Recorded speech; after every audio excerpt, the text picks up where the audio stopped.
जो बड़ा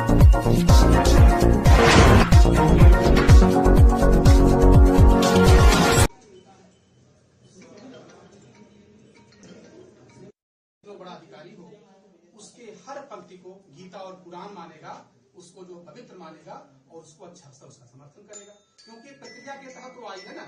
हम लोग के पास ऐसा कोई अधिकार तो है नहीं कि उसका हम विरोध करें। सर प्लीज सर थोड़ा सा आपने इस्तीफा दिया है, क्या वजह थी इस्तीफा देने के लिए, किसके पक्ष में दिया आपने? मैंने सरकार के समर्थन में, माननीय योगी आदित्यनाथ जी के समर्थन में, माननीय भारत के प्रधानमंत्री नरेंद्र मोदी जी के समर्थन में, माननीय अमित शाह जी के समर्थन में और स्वामी अवमुक्तेश्वरानंद जो शंकराचार्य हैं उनके विरोध में मैंने इस्तीफा दिया है। क्या वजह? वजह यह है कि विगत 2 दिनों से मैं बहुत मर्माहत था। उनके अनर्गल प्रलाप को, उनका जो अनर्गल प्रलाप था हमारे प्रदेश के मुख्यमंत्री जी के खिलाफ, हमारे भारत के प्रधानमंत्री के खिलाफ, वो मुझे बर्दाश्त नहीं हुआ। और चूंकि मैं उत्तर प्रदेश कर्मचारी नियमावली में बंधा हुआ एक व्यक्ति हूं, उत्तर प्रदेश सरकार के द्वारा दिए गए वेतन से मेरा परिवार चलता है, तो मेरा ये कर्तव्य नहीं है कि मैं केवल उसकी रोटी खाऊं और चैन की बंसी बजाऊं। मेरे अंदर भी एक दिल है, मैं यंत्र नहीं हूं, मैं रोबोट नहीं हूं। और मुझे लगा कि मेरे राज्य का, मेरे माननीय मुख्यमंत्री का, मेरे माननीय प्रधानमंत्री का अपमान किया जा रहा है, तो मैंने ये कठोर निर्णय लिया और मैंने इस्तीफा दे दिया। किसको दिया इस्तीफा? मैंने इस्तीफा महामहिम राज्यपाल जी को द्वारा उचित माध्यम से दे दिया। क्या कहना चाहते हैं, जिस तरीके से ये विवाद छिड़ा हुआ है जी, इसको लेकर के क्या कहना? मैं ये कहना चाहता हूं देश के नौजवानों से, जो सोशल मीडिया पे हमारे लोग रील देखने वाले जो नौजवान हैं, कि आप पहले किसी तथ्य को समझिए। आप देखिए कि आपको जो चीज दिखाई जा रही है वो वास्तव में है क्या।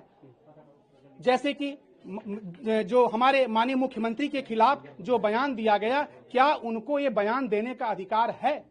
यदि इनको बयान देने का अधिकार नहीं है तो वो इस तरह का बयान न दें, क्योंकि ये अपमान हमारे प्रदेश का अपमान है, हमारे मुख्यमंत्री का अपमान है, हमारे पूरी जनसंख्या का अपमान है, हमारे राष्ट्र का अपमान है। ऐसे अपमान को कतई बर्दाश्त नहीं किया जाना चाहिए। और इसीलिए मैंने एक सीमित दायरे में एक राष्ट्रभक्त की तरह, एक समाज सेवी की तरह अपने इस पद से इस्तीफा दिया। यूजीसी के मामले पे मेरा ये कहना है कि यूजीसी एक विधिवत प्रक्रिया के तहत, भारत के संवैधानिक व्यवस्था के तहत पूरी तरह परिचर्चा के बाद ये पारित किया गया है और भारत के गजट में, भारत के राजपत्र में प्रकाशित हो गया है। तो मैं एक कर्मचारी हूं, मैं उत्तर प्रदेश नियमावली में, सेवा नियमावली में बंधा हुआ व्यक्ति हूं। तो भारत सरकार के गजट में कोई चीज प्रकाशित हो जाएगी तो मैं ही नहीं, भारत का कोई भी अधिकारी कर्मचारी एक एक पंक्ति को वो गीता और कुरान समझेगा, पवित्र समझेगा, पाक समझेगा और हमेशा उसका समर्थन करेगा। कोई दबाव अभी तो किसी का निश्चित रूप से दबाव तो कोई नहीं है, लेकिन मैं जानता हूं कि विरोधी शक्तियां कुछ हमारे खिलाफ साजिश कर सकती हैं, हमको किसी भी तरह का जो है नुकसान भी कर सकती हैं, क्योंकि ये बदहवास जो लोग होते हैं वो कोई न कोई नुकसान तो कर ही सकते हैं। लेकिन चलिए, अब तो आगे बढ़े हैं।